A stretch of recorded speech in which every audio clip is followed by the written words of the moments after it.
तो जैसे अपन ने कल बात की थी,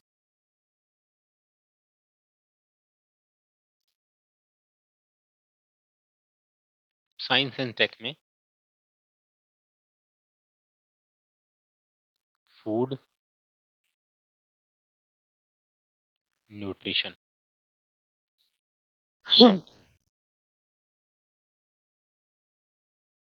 ब्लड ग्रुप,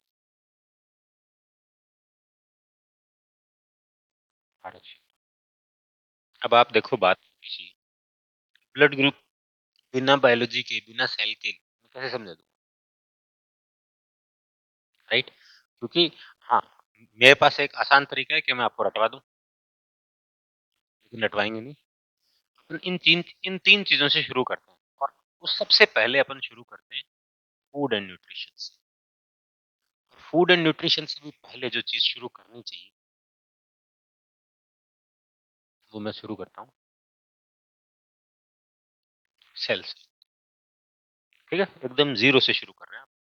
और सेल को, सेल यानी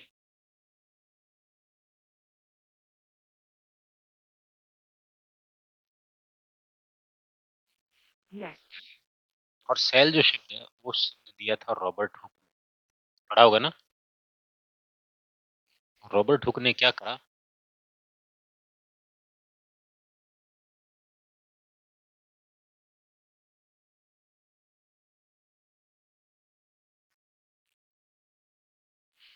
कॉर्क, कॉर्क कुछ नहीं होती, एक तरह से डेड वुड होती है, मरी हुई लकड़ी होती है। माइक्रोस डेड वुड को माइक्रोस्कोप में देखा, ठीक है, तो उसे क्या दिखा?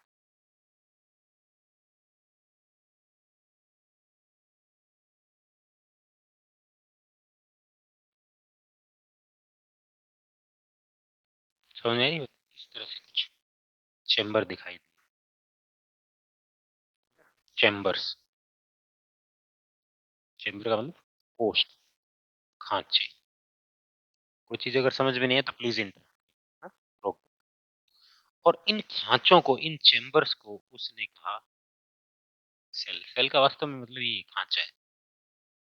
और पादपों में खांचे क्यों दिखाई दिए? बिकॉज पादपों में प्लांट्स जो होती है, आपने पढ़े होंगे, जंतु कोशिका और पादप कोशिका में बेसिक डिफरेंस क्या है कि जंतु कोशिका के चारों तरफ कोई भी मोटी परत यानी कि कोशिका भित्ति यानी सेल वॉल नहीं होती, जबकि पादप कोशिका में क्या होती है?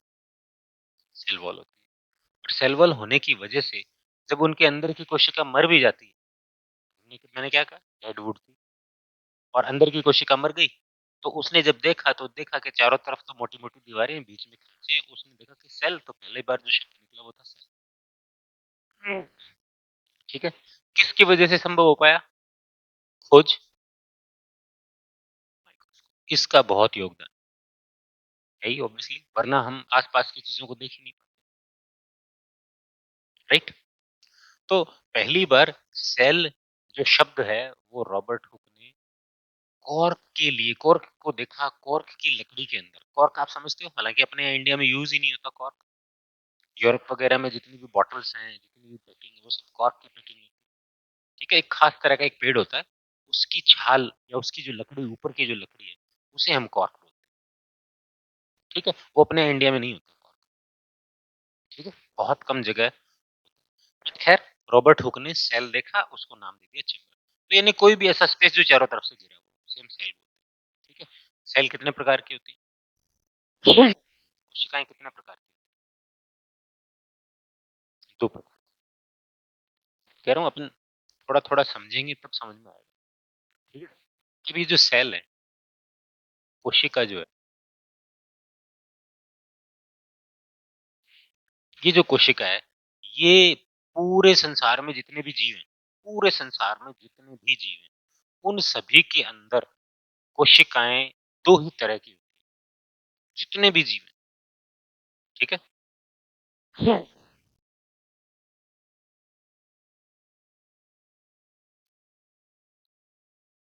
कोई दिक्कत समझ में आ रहा है? कौन कौन सी कोशिका? सबसे पहले प्रकार की कोशिका है प्रोकैरियोटिक, ये तो नाम सुना होगा। और दूसरे प्रकार की कोशिका है यूकैरियोटिक। तो देखो साइंस में एक बहुत अच्छी चीज क्या है, जो कि हालांकि साइंस नहीं, हर चीज में है वैसे तो, बहुत अच्छी चीज क्या है कि जितने भी शब्द बनते हैं साइंस के, विज्ञान में, मैं बायोलॉजी की बात नहीं कर रहा हूँ, साइंस की। ठीक है, आपके जियोग्राफी में, आप सबने जियोग्राफी में भी है, जितने भी शब्द है उनकी उत्पत्ति ग्रीक या लैटिन भाषा से होती है। पढ़ा है आप सबने? क्यों है ये दो ही भाषा से, क्यों?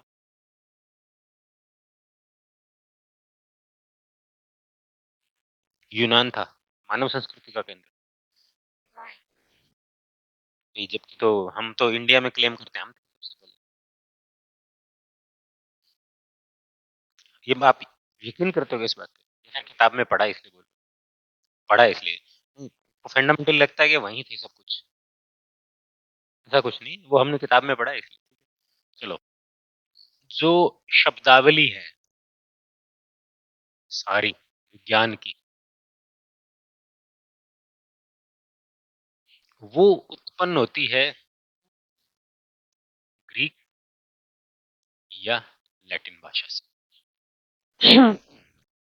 इसका मूल कारण पता है क्या है? जो हम विज्ञान पढ़ रहे हैं ना, जो मॉडर्न साइंस में, ठीक है, ये यूरोप में ही ओरिजिनेट हुई है।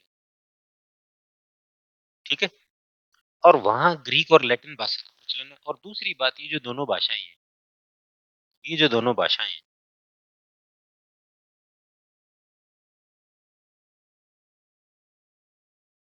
ये जो दोनों भाषाएं हैं, कौन सी भाषाएं? मृत भाषाएं हैं। इसका एक मुख्य कारण है।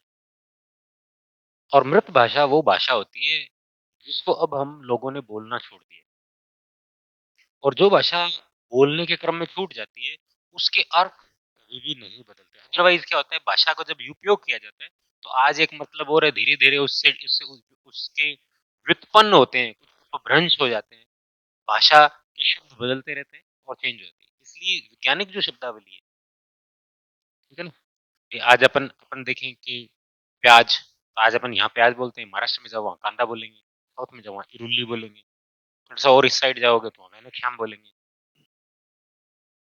तो आज अपन प्याज बोल रहे हैं, हो सकता है कि कल को प्याजियो बोलें, परसों कुछ और बोलना शुरू कर दें, कुछ और, धीरे धीरे कुछ और हो जाए, क्योंकि यूज हो रही है, राइट। इसलिए चूंकि वहां अब लैटिन और ग्रीक भाषा का इस्तेमाल होता नहीं, चूंकि वो मृत भाषाएं हैं, इसलिए पूरे संसार में एक तरह का नामकरण हो किसी भी चीज का, स्टैंडर्ड, समझ रहे हैं? इसलिए जो विज्ञान के मुख्यतः जो नाम है वो लैटिन और ग्रीक भाषाओं से ओरिजिनल, उसके दो कारण है। पहला चीज, मॉडर्न जो साइंस है वो मोस्टली यूरोप और उसके आसपास उत्पन्न हुआ है, जिसको हम पढ़ते हैं। तो आपको क्या लगता है, हमारे यहाँ जो ऋषि मुनि हैं वो उन्होंने यही पढ़े थे क्या? नहीं पढ़े थे। वो इसका मतलब ये थोड़ी, ये नहीं है कि हमारे यहाँ कोई विज्ञान नहीं था, विज्ञान तो बहुत उत्कृष्ट लेवल का था। दुनिया की पहली सर्जरी चरक ने की, ठीक है, सर्जरी कहाँ थी, किसकी की थी सर्जरी, किस अंग की थी? आंख की, कॉर्निया ट्रांसप्लांट किया था। ठीक है, समझ रहे हो बस। चरक, नहीं नहीं सॉरी, सुश्रुत, सुश्रुत ने की थी, सुश्रुत ने की थी, सुश्रुत संहिता में सर्जरी का वर्णन, गलत बोल गया मैं, सुश्रुत ने की थी सबसे पहली सर्जरी। ठीक है, महर्षि सुश्रुत ने, उन्होंने की थी। खैर बट वो एक अलग बात है, लेकिन हम क्या करें, ग्रीक और लैटिन शब्द से इसका ओरिजिन हुआ है, उसका कारण है, अगर मान लो इंडिया में ओरिजिनेट होती तो शब्द यहाँ से जाते ना, राइट। तो सबसे जो जो मॉडर्न साइंस है उसकी उत्पत्ति यूरोप, यूरोप के आसपास की मॉडर्न साइंस में, इसलिए ज्यादातर जो शब्दावलियां हैं, जो भाषाएं हैं, जो उसके नाम जो है, वो सारे ग्रीक और लैटिन में। अब अगर हम प्रोकैरियोट और यूकैरियोट को देखें,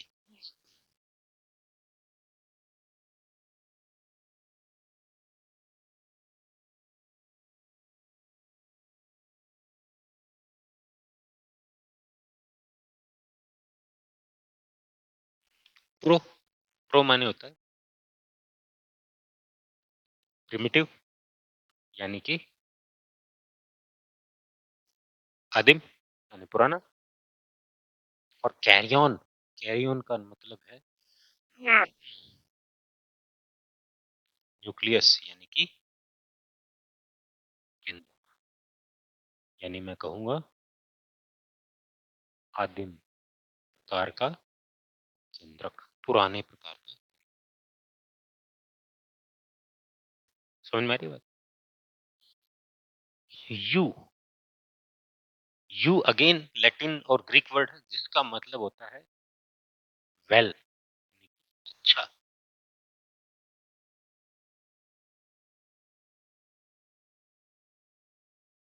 राइट।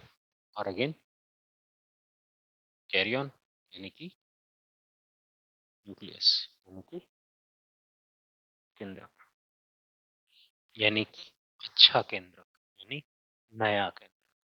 ठीक है। इसको अपने एक तरीके से और बोल सकते हो, सुविकसित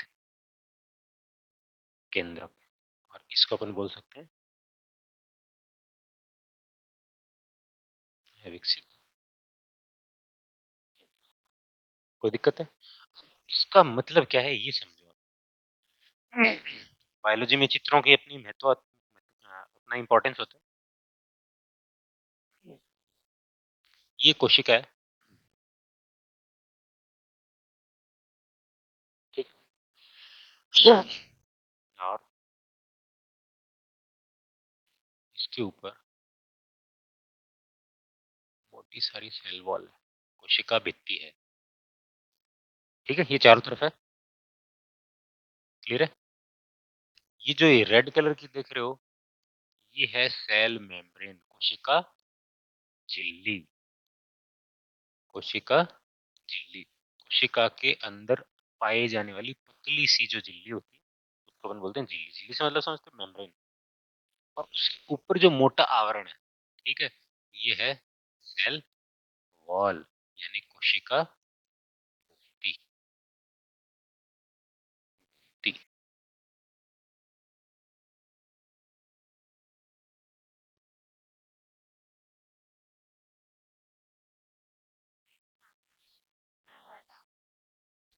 जो कोशिका आपने पढ़ी है वो आपने ऐसे पढ़ी होगी, गोल कोशिका है, गोल नहीं बनी, कोई बात नहीं।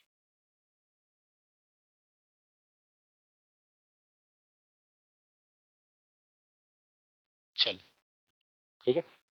और आपने पढ़ा होगा कि कोशिका के बीच में क्या होता है? केंद्र।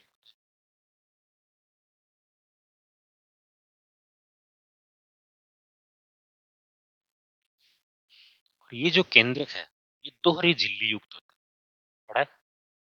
डबल मेम्ब्रेन, एक नहीं दो लेयर। राइट। इसको मैं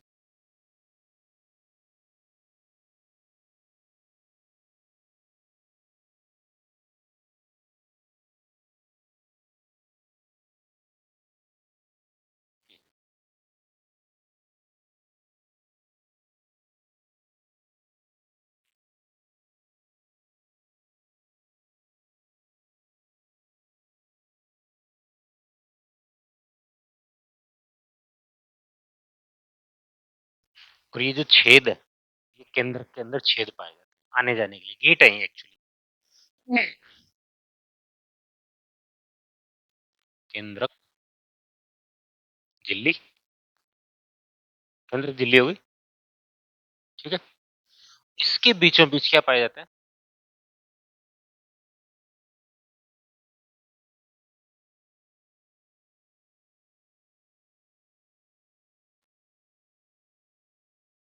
डीएनए।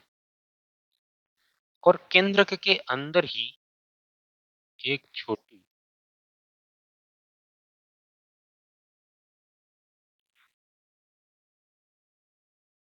केंद्रिका, केंद्र की छोटी बहन केंद्रिका। केंद्रक दो झिल्ली, बाह्य केंद्रक झिल्ली, आंतरिक केंद्रक झिल्ली, और ये केंद्रक छिद्र न्यूक्लियर पोर। ठीक है।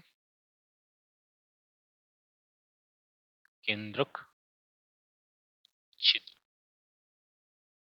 ऐसा होता है। अब पूरी पूरी कोशिका जो है उसका जो मास्टर है उस कोशिका में परिंदा भी पर अगर मारेगा तो केंद्र के अंदर जो राजा है वो कौन है? डीएनए। ठीक है, राजा की मर्जी के बिना इसके पूरे, यानी राजा तो शासक है, ये पूरा उसका इलाका है, इस पूरे इलाके में किसकी चलेगी? डीएनए। ठीक है, ये इसका मेन राजा है। और राजा को चारों तरफ देखो झिल्ली में बांध करके अंदर बिठा रखा है। ठीक है, यहीं से राजा पूरी कोशिका का शासन चलाता है, ये अंदर है। इसके बाहर भी बहुत सारे अन्य कोशिकांग है, कोशिका के जो अन्य अंग है, हालांकि केंद्रक भी एक अंग है। केंद्रक के कोशिका के अंदर जो पाई जाने वाली चीजें उसे हम कोशिकांग बोलते हैं। सेल ऑर्गेनेल, ऑर्गन अंग, और छोटा नाम अंगक। ठीक है, और हम दोनों को जब मिलाते हैं तो अपन कहते हैं कोशिकांग। ठीक है, सेल के अंदर ऑर्गेनेल मिलेंगे, जैसे उदाहरण के तौर पर बात करते हैं, आपने नाम सुना होगा माइटोकॉन्ड्रिया, इस तरह की। ठीक है, माइटोकॉन्ड्रिया। आपने नाम सुना होगा क्लोरोप्लास्ट, इस तरह के गठर से पाए जाते हैं, झिल्लियों के बने हुए, जिसमें प्रकाश संश्लेषण होता है। ठीक है, आपने सुना होगा गोल्जी बॉडी, सुना होगा।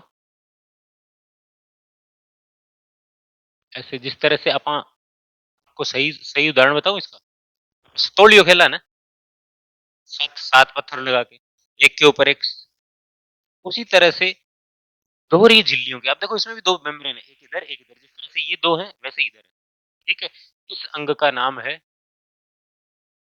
Golgi body. इसका नाम गोल्जी बॉडी क्यों? बिकॉज गोल्जी नाम के साइंटिस्ट ने इसे खोजा, इसका नाम था कैमिलो गोल्जी। उसने सबसे पहली बार उल्लू के अंदर कोशिका को वो देख रहा था, उसने देखा कि केंद्र के बाहर ऐसी कोशिकाओं का एक दूसरे के ऊपर लगा हुआ है, उसको उसका नाम रखना था, उसने नाम रख दिया अपने नाम पे गोल्जी। गोल्जी ने जो खोजी, गोल्जी का अंग या गोल्जी बॉडी, गोल्जी काय भी बोलते हैं, बॉडी माने काया, राइट। ये है क्लोरोप्लास्ट, ये माइटोकॉन्ड्रिया। ऊर्जा का उत्पादन होता है, आप सभी ने पढ़ा, और भी अंग होते हैं। एक नाम सुना होगा आपने, लाइसोसोम, आत्मघाती थैलियां, कोशिका के अंदर आत्मघाती थैलियां पढ़ा है? वो क्या करती है, जब कोशिका को मरना होता है या मारना होता है तो उसके अंदर लाइसोसोम फोड़ दिए जाते हैं। जब खुद को मरना होता है तो कोशिका अपना जानबूझ के अंदर के लाइसोसोम फोड़, और लाइसोसोम के अंदर पाचक एंजाइम होते हैं, डाइजेस्टिव एंजाइम। ये मान लो एसिड भरा हुआ है, आप सोचो आप एसिड, एक बहुत कंसंट्रेटेड तेजाब की बोतल लेकर के, फिर तेजाब का मटका लेकर के चल रहे हो, जब आपको खुद मरना हो तो आपने मटके को फोड़ दिया, तेजाब आपके ऊपर गिरा और आप खत्म। तो ये काम आएगा लाइसोसोम। इसी तरह से एक अंग और होता है यहाँ केंद्रक से लगा हुआ, ठीक है, पूरी लंबी लंबी ऐसी होती है और ये एक दूसरे से जुड़ी हुई है, इसको अपन बोलते हैं अंतःप्रदवी जालिका, नाम सुना होगा। ई आर बोलते हैं उसको शॉर्ट में, मैं ई आर लिख रहा हूँ। ई आर का मतलब है एंडोप्लाज्मिक रेटिकुलम, अंतः प्रदवी जालिका।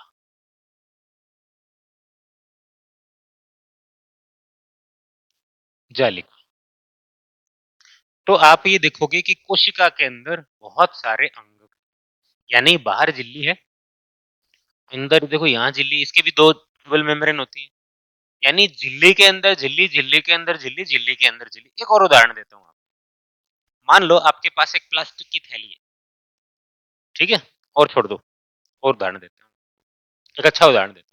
आप सुबह सुबह सब्जी लाने गए, आप या तो अपना थैला ले गए या फिर थैले, वहां आपने 50 ग्राम नींबू, पाव अदरक, मटर, मिर्ची, हल्दी, आंवला, अभी तो बहुत सारी चीजें हैं, 20 चीजें ली छोटी छोटी थैली में। ठीक है, उसने क्या किया, बड़ी थैली ली, और उस बड़ी थैली में जैसे मान लो एक में आपने पालक लिया था, एक में लिया धनिया, एक में मेथी ले ली, तो पालक धनिया और मेथी को उसने एक थैली में बांध दिया, फिर दो तीन सब्जियों को एक और थैली में बांध दिया, और ये सारी थैलियों को कहाँ डाल दिया, एक और थैली में। समझ रहे हो? तो क्या हो रहा है, बाहर थैली, के अंदर एक बड़ी थैली जिसमें सब्जियों वाली थैली। अगर आपको हल्दी तक पहुंचना है तो आपको पहले वाली बड़ी थैली खोलनी पड़ेगी, फिर हल्दी, धनिया और हल्दी और अदरक और आंवला जिस बड़ी एक थैली में पैक है वो गांठ खोलोगे आप। उसके बाद तीनों में से समझ रहे हो सेम चीज है। झिल्ली, झिल्ली, झिल्ली के अंदर झिल्ली, झिल्ली के अंदर झिल्ली, यानी झिल्लियां ही झिल्लियां हैं अंदर, अंदर ही अंदर और कुछ बनो। इस प्रकार का ये जो वितरण है, ये जो ऑर्गेनाइजेशन है जिसमें कोशिका है, झिल्ली युक्त कोशिका है और उसके अंदर झिल्ली युक्त क्या है, कोशिकांग है। ठीक है, तो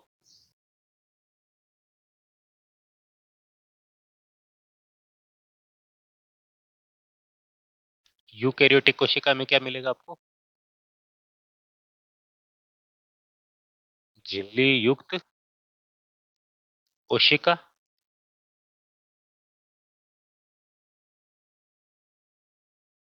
के अंदर एकल अथवा दोहरी झिल्ली युक्त कोशिका, कोशिका।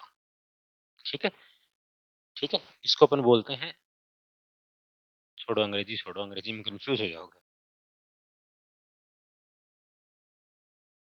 कोई दिक्कत नहीं। कोशिका, कोशिका के अंदर क्लियर। अब इसकी बात करें, प्रोकैरियोटिक। ये दोनों चीजें समझ में आ जाएगी तो बहुत बड़ी चीज समझ में आ जाएगी। ठीक है,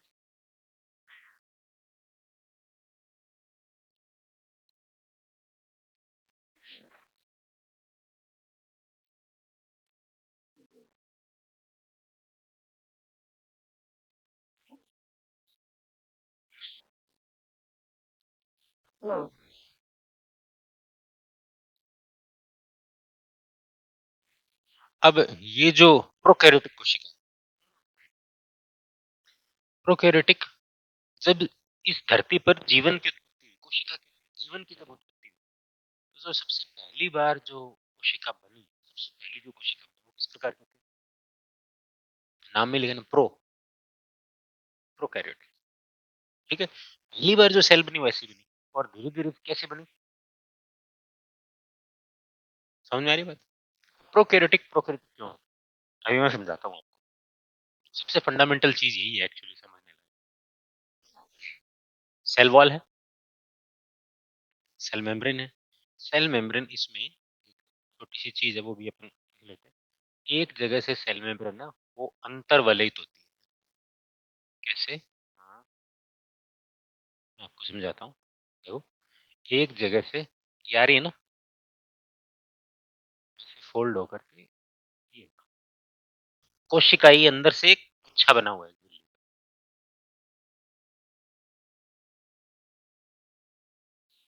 यहाँ पर केंद्रक है क्या? यहाँ पे देखो क्या अंतर है, यहाँ पे डीएनए,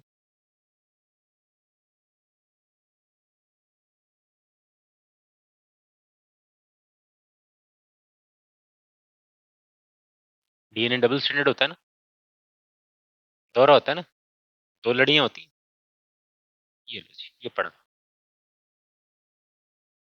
क्या पढ़ा है? डीएनए पढ़ा है, सीधा का सीधा। क्या इसके चारों तरफ कोई पैकिंग है? देखो यहाँ तो पढ़ा है, इसके चारों तरफ बिल्कुल बाकायदा बाउंड्री बनी हुई है। सोच, एक सिंपल कल्पना कर बताऊं आपको।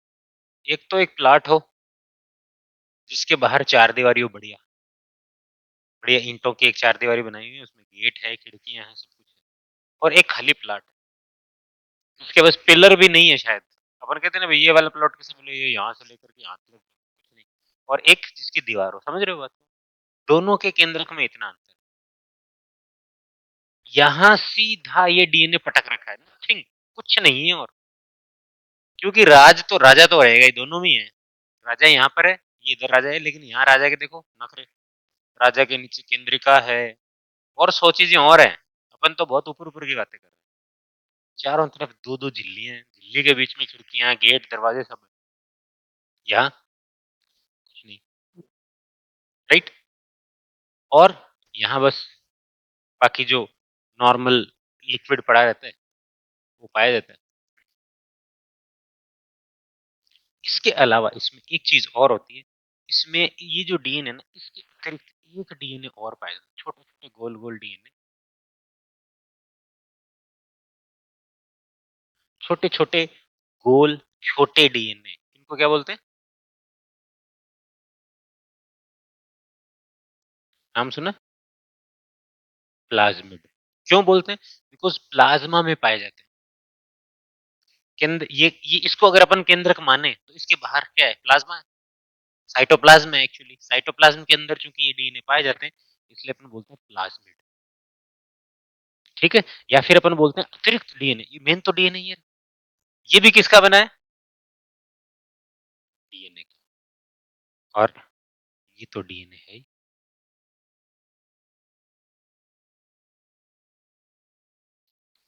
मुख्य डीएनए किस तरह का है?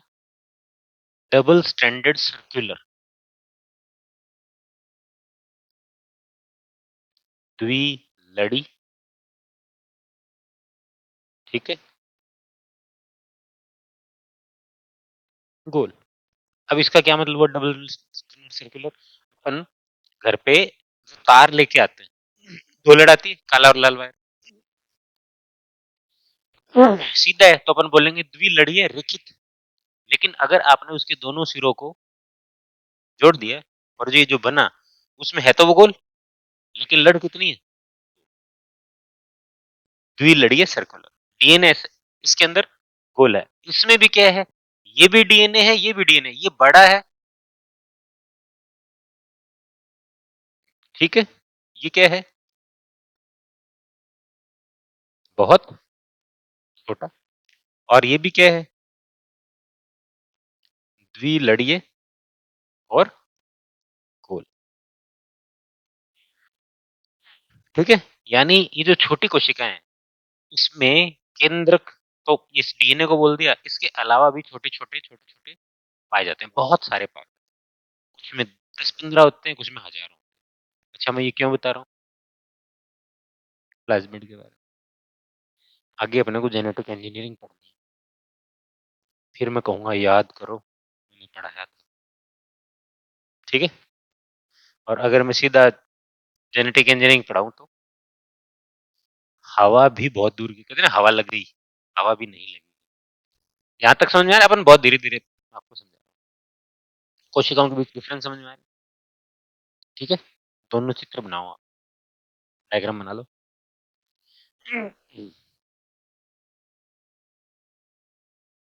हालांकि रिकॉर्डेड रहेगा आपके पास, मिलता है ना आपको रिकॉर्डेड? कैसे लेके जाते हो? लिखवाते हो?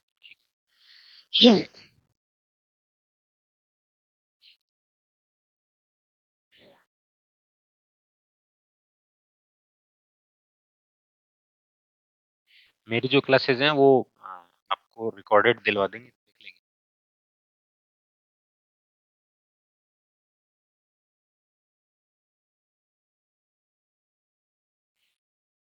मैं इसीलिए इसको सेव करना चाह रहा था, एक के बाद जितने जैसे पढ़ाएं वैसे वैसे पेजेस ऐड होते थे।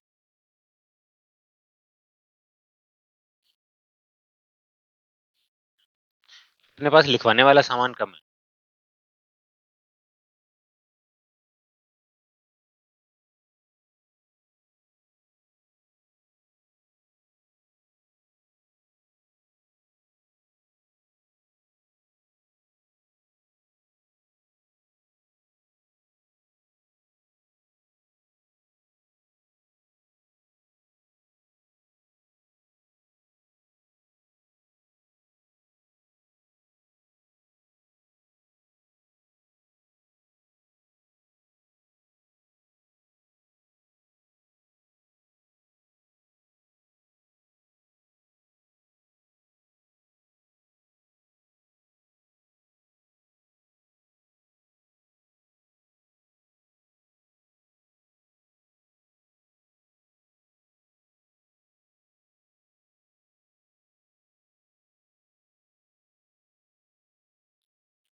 दोनों ही प्रकार की कोशिकाएं अपने आप में बहुत महत्वपूर्ण है हर तरह से।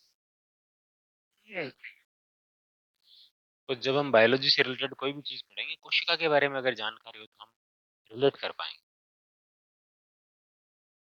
और मैंने जो ये 4-5 अंगों के नाम लिखे हैं, इसका मतलब ये नहीं इतने ही होते, और भी होते हैं 2-4।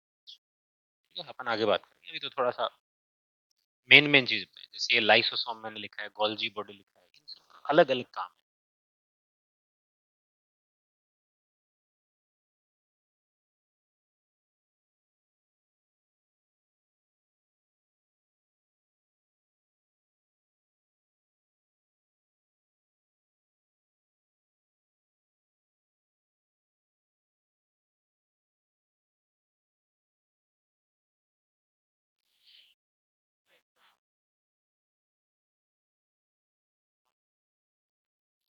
प्रोकैरियोटिक। पहले डायग्राम बना लो। हाँ।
चले आगे।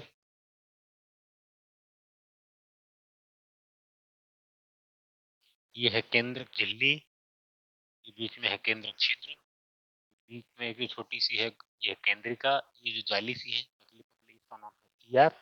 इसे ही हम अंतः पृथ्वी जाली कहते हैं। ये जो है लाइसोसोम, ये गोल्जी बॉडी, माइटोकॉन्ड्रिया, क्लोरोप्लास्ट। केंद्रक छिद्र, ये देखो दोनों के बीच में जो जगह है ना, न्यूक्लियर पोर, न्यूक्लियर पोर। और केंद्र के जस्ट बाहर दो छोटे छोटे, इनको अपन बोलते हैं सेंट्रियोल।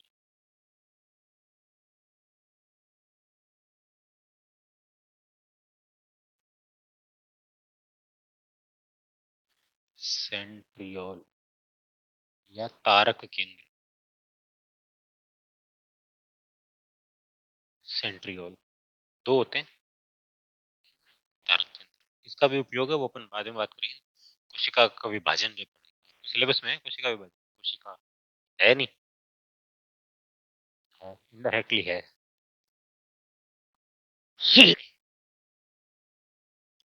आगे चले। अब आपको मैं बेसिक डिफरेंस बताता हूँ।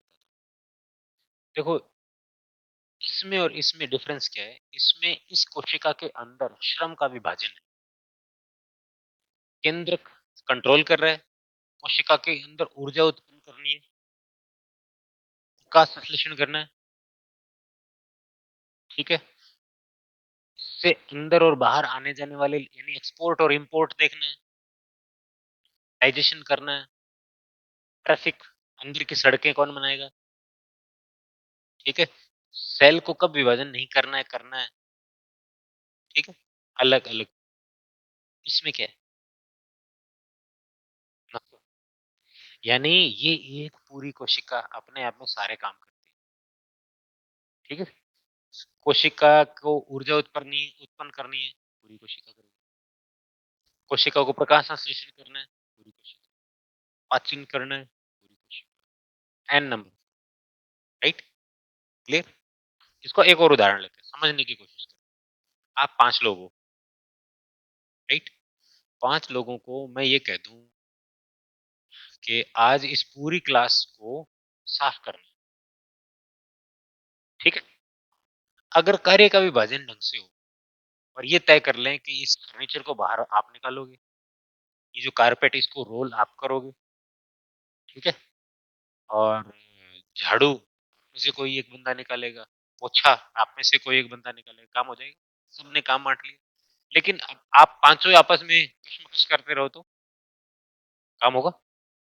यहाँ पर यही है। इसलिए ये प्रकार की जो शुरुआती प्रकार की ये जो कोशिकाएं थी, इनके अंदर आंतरिक रूप से कार्य का विभाजन नहीं होता था और इनके अंदर अगर आप केंद्रक देखोगे, क्या केंद्रक के चारों तरफ केंद्रक झिल्ली है? क्या यहाँ पे केंद्रक है? कुछ ऐसी स्ट्रक्चर है क्या जिसे आप केंद्रक कह सकते हो? ठीक है? तो मैं यही लिखना चाह रहा हूँ।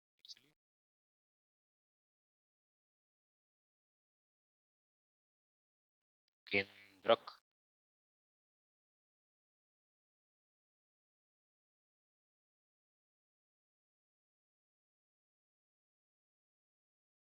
केंद्रकीय संरचना का भाव।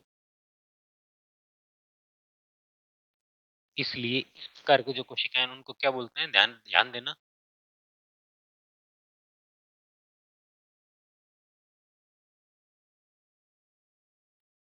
असीम केंद्रकीय। प्रोकैरियोट सेल्स को क्या बोलते हैं? असीम केंद्रकीय।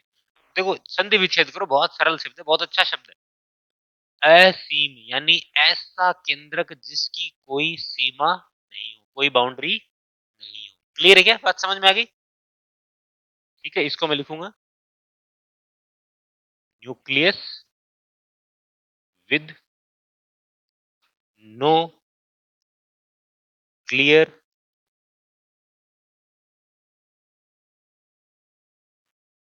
ठीक है, ऐसा केंद्रक जिसकी कोई क्लियर बाउंड्री नहीं हो। ठीक है, और इसको मैं क्या लिखूंगा?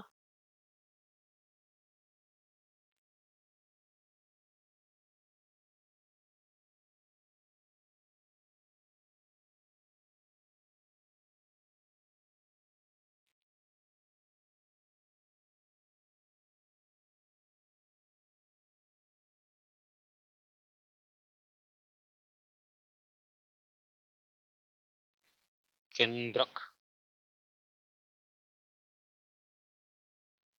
अच्छी संरचना युक्त।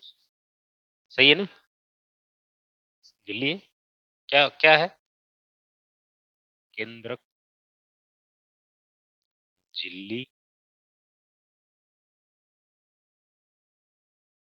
सुविकसित, अच्छे से विकसित है, डबल मेम्ब्रेन है, इसलिए इसको हम क्या बोलेंगे? सीम केंद्र। ठीक है, विद प्रॉपर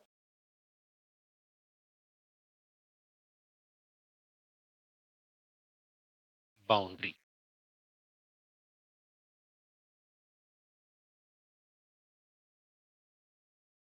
नोट कर लो।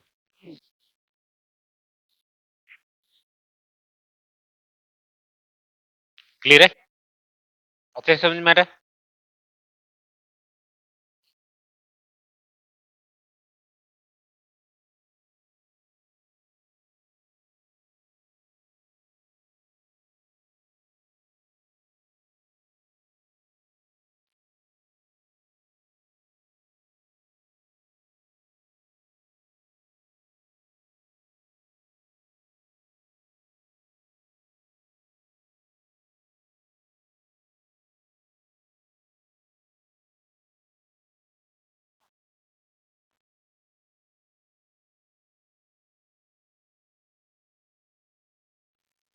इसलिए हम इसको प्रोकैरियोटिक बोलते हैं।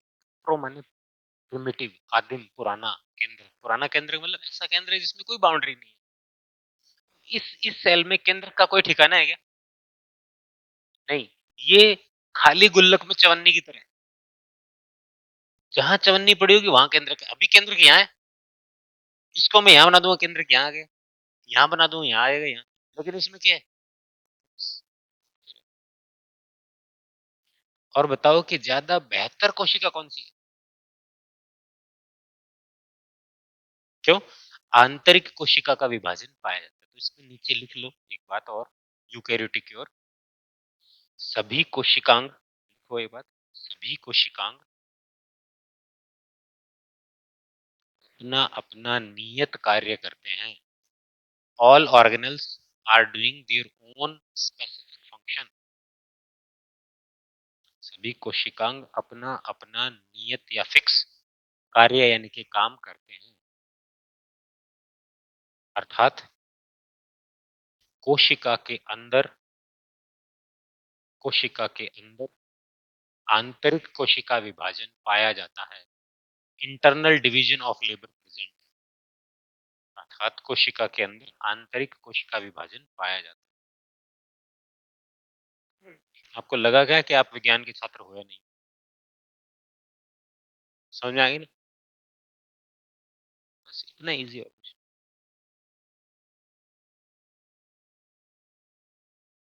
ठीक है, नीचे लिखो, अतः विकसित कोशिका,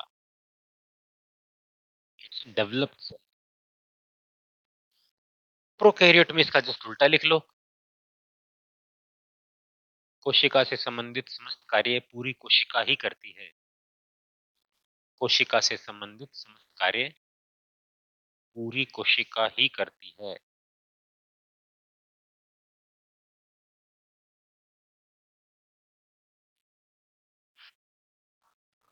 no internal division of labour, आंतरिक कोशिका विभाजन नहीं है।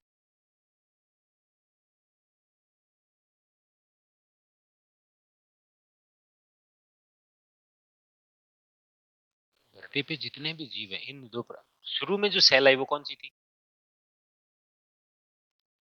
ठीक है, तो झिल्ली युक्त कोशिकांग के अंदर झिल्ली युक्त कोशिकांग है। ठीक है, क्या मिल रहा है? Internal division of labour.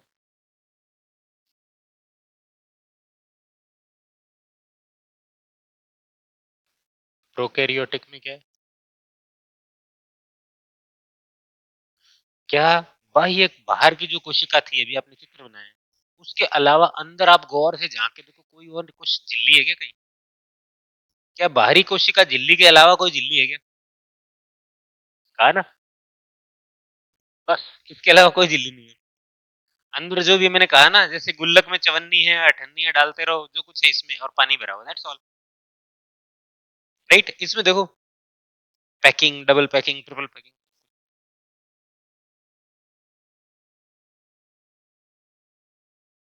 आंतरिक झिल्लियों का पूर्ण, हाँ,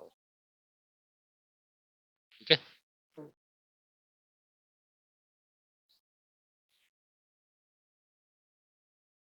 no internal division of labour, कोई विभाजन नहीं है। ठीक है, first cell originated on earth. सी थी, क्या हुआ धीरे धीरे? इवोल्यूशन हुआ, और क्या बनी? Eukaryotic cells. ठीक है, अब शुरुआत में तो कोशिका कैसी थी?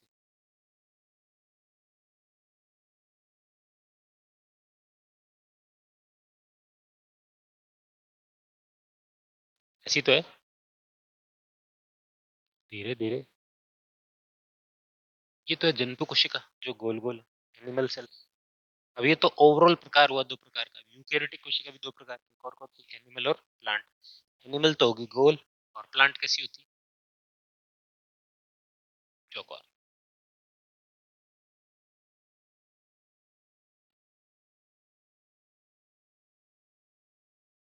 ठीक है। अंतर क्या है दोनों में, बेसिक अंतर बताता हूँ। थोड़ा सा मैं बड़ा, दोनों को बड़ा ही बना दूं। कोई ज्यादा कुछ नहीं लिखेंगे, शॉर्ट एंड स्वीट।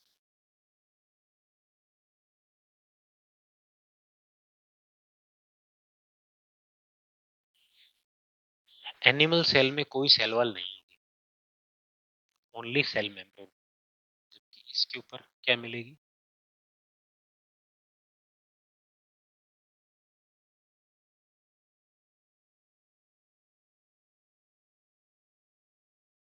और भी मोटी हो सकती है।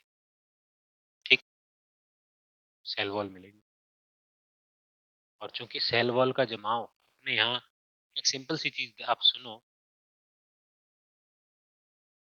जैसे कि ये रूम है, कल को मैं सोचूं कि इसमें मुझे दो क्लासरूम बनाना, क्या करना पड़ेगा, बस ऐसे ही होता है प्लांट में। तो मुझे एक बात बताओ, इससे अगर दो, क्या क्या इससे दो गोल कोशिकाएं आ सकती, और कोशिका में द्वितीय का जमा हमेशा किस किस रूप में होता है, लेयर के रूप में। तो ये पिलर बना हुआ है, इधर से एक दीवार बनाई, ठीक है, ये बन गया। अब मैं सोचूं इधर दो करने हैं, राइट, इधर बन गया, एक और करना है, ठीक है। सेल वॉल इस तरह से काम, तो चारों तरफ क्या होगा, सेल वॉल होती है। पहली चीज तो ये मोटी होती है, इसलिए मैं अच्छी खासी मोटी बना रहा हूँ। कई तरह के होते हैं, प्राथमिक, द्वितीयक, प्राइमरी, सेकेंडरी, कई तरह की होती है। चलो जी, ये तो होगी सेल वॉल। अच्छा, इधर से और कोशिका दूसरी, इधर दूसरी कोशिका, इधर दूसरी कोशिका, राइट। दूसरी जन प्राथमिक कोशिका में एक बड़ी, बीच में एक बड़ी खाली लिक्विड भरा होता है। एक यूं मान लो कि जिस तरह से गांव में अपन देखते हैं, बीच में एक खाली जगह में, बीच में यहाँ एक धुंधो पानी भेड़ो है ना, तालाब होता है ना एक, गांव में एक बीच में तालाब होता है, उसके चारों तरफ लोग बसे होते हैं। पादप कोशिका में एक बड़ा सारा स्थान होता है, जिसकी ये चारों तरफ झिल्ली है, और इस खाली स्थान को बोलते हैं रिक्त स्थान। रिक्त स्थान है, ठीक है। बड़ा स्थान है, इसलिए नाम क्या रख दिया, रिक्तिका। और इंग्लिश में बोलते हैं वैक्यूल, वैक्यूम, खाली, राइट। इधर क्यों लिखूं, इधर लिखता हूँ, रिक्तिका, वैक्यूल। केवल और केवल पादप में होता है, और पादप में ये जो न्यूक्लियस है वो क्या होगा, साइड में, ठीक है। डबल मेम्ब्रेन बना देता हूँ मैं इस तरह से, डीएनए, न्यूक्लियस, इसी में न्यूक्लियोलस है, वो अपन नहीं बना रहे, ठीक है, ठीक है। साइड में आ गया ना, और इसमें क्या होगा,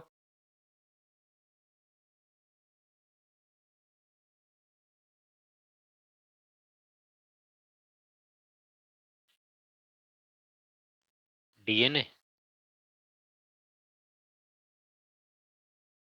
समझ में आई, बीचों बीच होगा, क्योंकि किस तरीके का नहीं है, नो वैक्यूल। क्लियर। दूसरी चीज, सेल, इसमें कभी भी क्लोरोप्लास्ट होगा क्या, जंतुओं में प्रकाश संश्लेषण करते हैं क्या जंतु, नहीं करते।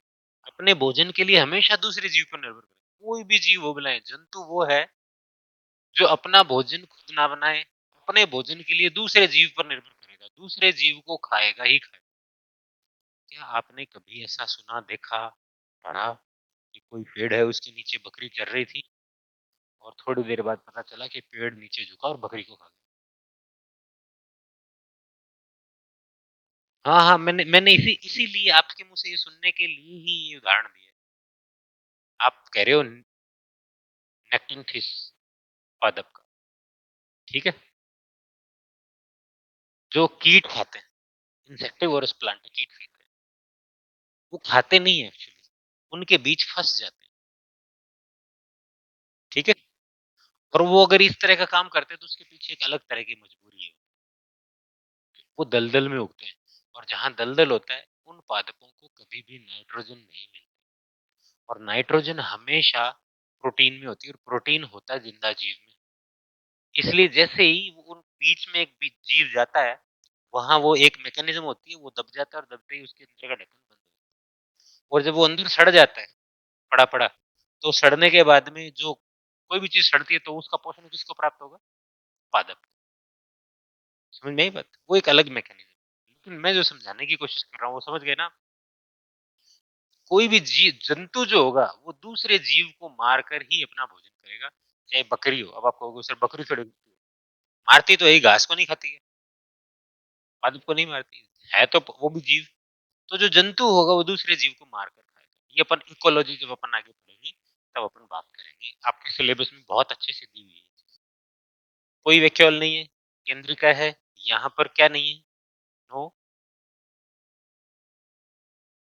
क्लोरो, इसमें क्लोरोप्लास्ट नहीं है, ठीक है? और पादप, अच्छा हाँ, जो पादप कोशिका है इसमें सेंट्रियोल नहीं होता। नो सेंट्रियोल, जो मैंने कहा था ना यहाँ होते हैं 90 डिग्री पे सेंट्रियोल, बताया था ना। इसके अंदर सेंट्रियोल जिसको अपन बोलते हैं तारक काय, तारक काय या केंद्र, इसके अंदर तारक काय या तारक केंद्र, माइटोकॉन्ड्रिया इसमें भी मिलेगी, ठीक है? लिख देता हूँ देखो, माइटोकॉन्ड्रिया भी है, ठीक है? क्लोरोप्लास्ट इधर नहीं है, इधर है। लाइसोसोम दोनों तरफ, एंडोप्लाज्मिक रेटिकुलम अंतःपृष्ठीय जालिकाएं, गोल्जी बॉडी दोनों तरफ, क्लियर है? प्रोक्सीसोम करके एक अंग होते हैं, दोनों तरफ। सेंट्रियोल बताया, इधर मिलेंगे क्या? नहीं, इधर मिलेंगे, ऊपरी ऊपर। वैक्यूल मिलेगी क्या? न्यूक्लियस मिलेगा, न्यूक्लियोलस मिलेगा, क्लियर है? बना लो, हाँ बोलो।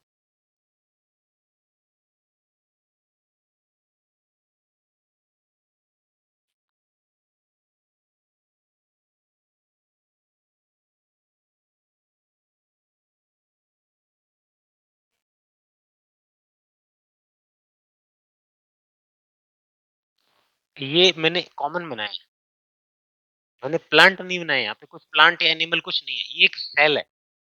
आप बस इस गोल और चौकोर से, इसलिए मैंने आगे क्लियर किया इस चीज, ठीक है?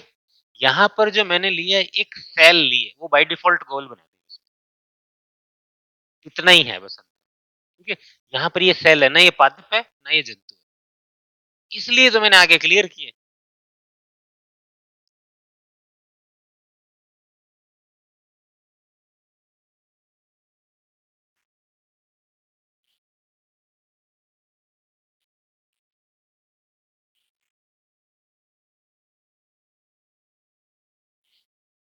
अच्छा एक चीज और रहेगी, cell wall, cell membrane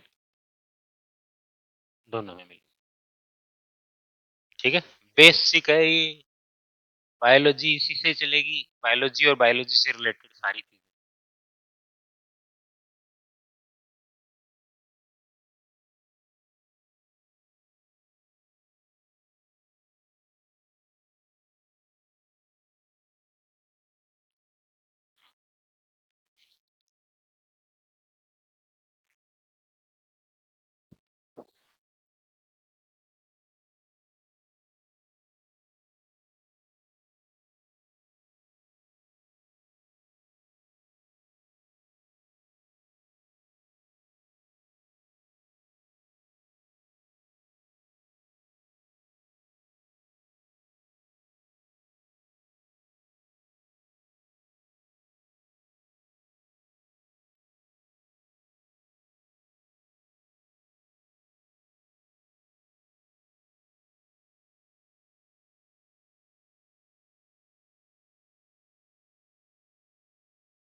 nucleus,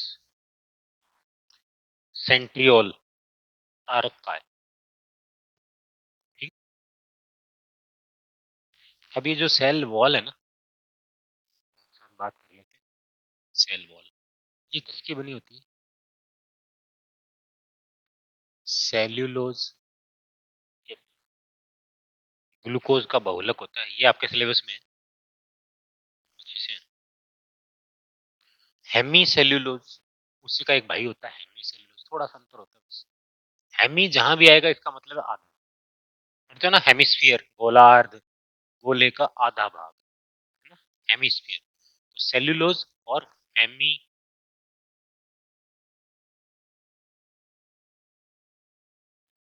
cellulose, Hemy cellulose. इसके अलावा पैक्टीन और सुबेरीन, सुबेरीन,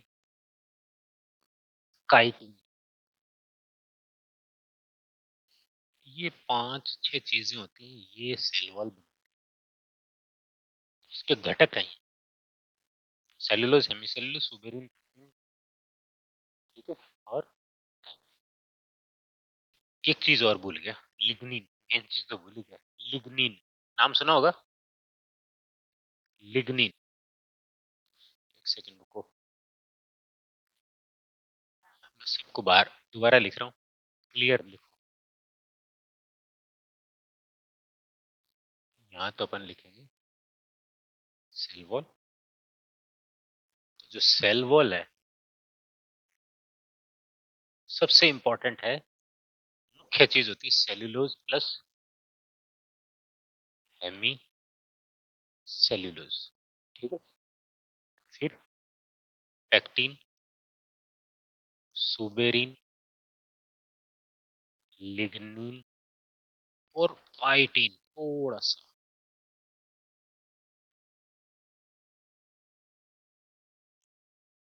ठीक है।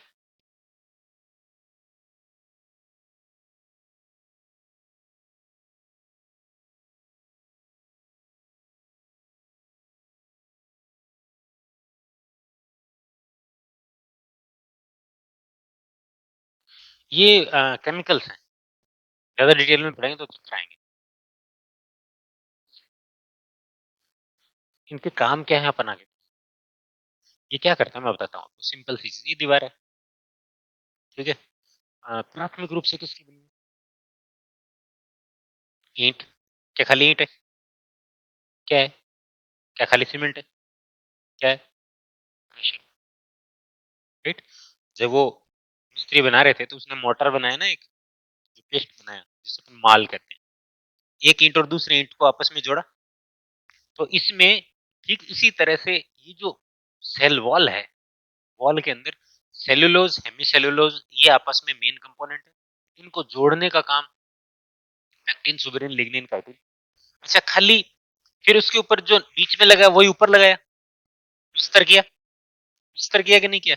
प्लस्तर किससे किया? इससे, इससे हेमी सेलुलोज, पैक्टिन, लिग्निन ने। और फिर प्लस्तर करने के बाद में हमने क्या किया? पुट्टी करवाई, पुट्टी करने के बाद प्राइमर करवाया, प्राइमर करने के बाद में पेंट कराया, कई लेयर हो गई ना। इससे क्या हुआ? ये जो दीवार है, नमी रोधक, वायु रोधक सारी बन गई ना। तो ये सारी चीजें क्या करती है पादपों के अंदर, जैसे लिग्निन है, लिग्निन क्या करती है, सेल की जो पादप की जो सेल है एयर टाइट, वाटर टाइट बनाती है, लीकेज नहीं हो, कहीं इधर उधर से जाए नहीं, मजबूत, ठीक है। तो ये पांच छह केमिकल है, जिस तरह से इस दीवार में पांच छह चीजें, ये सब अपना अपना काम, ठीक है। ज्यादा फिर डिटेल डिटेल हो जाएगा। मेरे साथ प्रॉब्लम क्या है, मैं बायोलॉजी का स्टूडेंट हूँ, ठीक है, मुझे ये चीज आती है, तो आप थोड़ा सा पूछो मैं इतने सारा, ठीक है। अगर कोई बेचारा ऐसे ही पढ़ा रहा हो बायोलॉजी, तो वो जितना पढ़ के आता है उतना बोल देता है। आप मेरे को अगर थोड़ा सा छेड़ दोगे तो मैं काइटिन की संरचना बढ़ाने लग जाऊंगा, वो फिर आपकी समझ, यहाँ तक कोई दिक्कत, पादप और जंतु कोशिका में कोई दिक्कत नहीं, इसलिए हमने क्या कहा, प्रोकैरियोटिक सेल,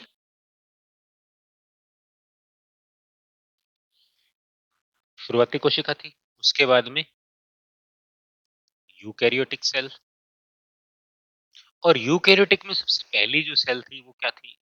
यूनिसेल्युलर जीव आए सबसे पहले। एक कोशिकीय जीव आए सारे के सारे। ये प्रोकैरियोटिक किस तरह के सेल थे? प्रोकैरियोटिक तो होती ही यूनिसेल्युलर, है ना? प्रोकैरियोटिक तो एक कोशिकीय ही होते हैं। यूकेरियोटिक शुरुआत में यूनिसेल्युलर है। और फिर जब जीवन आगे बढ़ा तो एक बहुत इंपॉर्टेंट चीज हुई, जिस चीज की खोज हुई या फिर जो एक बहुत इंपॉर्टेंट घटना हुई, जिसको अपन बोलते हैं, सुना होगा, बहुकोशिकीयता। ये आया, और ये किस में आया? यूकेरियोटिक में। और यहाँ पर क्या हुआ?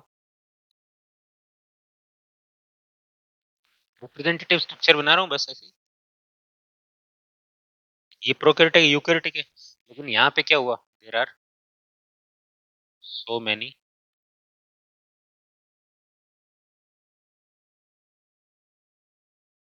ठीक है, यूकेरियोटिक,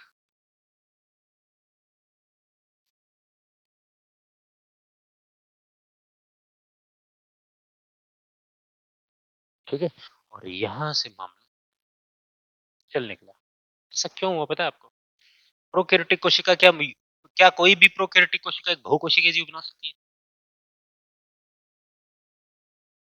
उसका कारण क्या है? प्रोकैरियोटिक कोशिका के अंदर कोई भी श्रम विभाजन नहीं होता। एक कोशिका बेचारी हर काम करती है। और जब मैं मान लो अकेला सारे काम करूं, मैं मान लो इस कोचिंग का संचालक, ठीक है, मैं ही सुबह उठ करके यहाँ आऊंगा, ताला खोलूंगा, मैं ही झाड़ू निकालूंगा, मैं ही सारी चीजें करूंगा, मैं ही चाय बना के लाऊंगा, मैं ही पढ़ाऊंगा, इज इट पॉसिबल? लेकिन हमने यहाँ क्या कर रखा है? डिवीजन ऑफ लेबर कर रखा है, ड्यूटी लगा रखी है सबकी, राइट? तो चल रहा है प्रोसेस। यूकेरियोटिक कोशिका सेम करती है। तो ये चीज सबसे पहली बार किसको समझ में आई? यूकेरियोटिक कोशिका को समझ में आई। उसने कोशिका के अंदर काम का विभाजन किया, सबको बांट दिया। माइटोकॉन्ड्रिया तेरा काम है ऊर्जा उत्पादन कर, मस्त रहे। ऊर्जा की कमी होगी तेरे को पूछो। क्लोरोप्लास्ट तो धूप में खड़ा मैं रहूंगा, एनर्जी तू बनाएगा, ठीक है। पाचन का काम लाइसोसोम, तेरी जिम्मेवारी। डाइजेस्टिव एंजाइम तेरे को लाने, आई डोंट नो। पाचन होना चाहिए, डाइजेशन होना चाहिए, राइट? प्रोकैरियोटिक कोशिका सारा अकेला झेल रहा है। तो जब डिवीजन ऑफ लेबर कोशिका के अंदर, मैंने क्या कहा, इंटरनल डिवीजन ऑफ लेबर, जब एक कोशिका को समझ में आया तो उसको ये लगा कि अब इतनी सारी कोशिकाएं अपना अपना कर रही हैं, अगर हम आपस में काम डिवाइड कर लें तो बेटर होगा। इसलिए उन्होंने आपस में रहना शुरू किया, मल्टी मल्टी सेल्युलरिटी की। बहुत सारी कोशिकाएं मिली, बहुत सारी कोशिकाएं मिली, बहुत सारी कोशिकाओं ने मिलकर के जब काम करना शुरू किया तो पता चला कि एक बहुत सारी कोशिकाएं मिलकर के एक ही तरह का काम करने वाली जो कोशिकाएं थी, उन्होंने मिलकर के क्या बना ली? ऊतक बना लिए, टिश्यू बना लिए। टिश्यू से टिश्यू सिस्टम बना, टिश्यू सिस्टम से ऑर्गन बने, ऑर्गन से ऑर्गन सिस्टम बना, और ऑर्गन सिस्टम से हमारे जैसे कॉम्प्लेक्स जीव बने। इस तरह उद्विकास हुआ। ठीक है, क्लियर है? डन। सो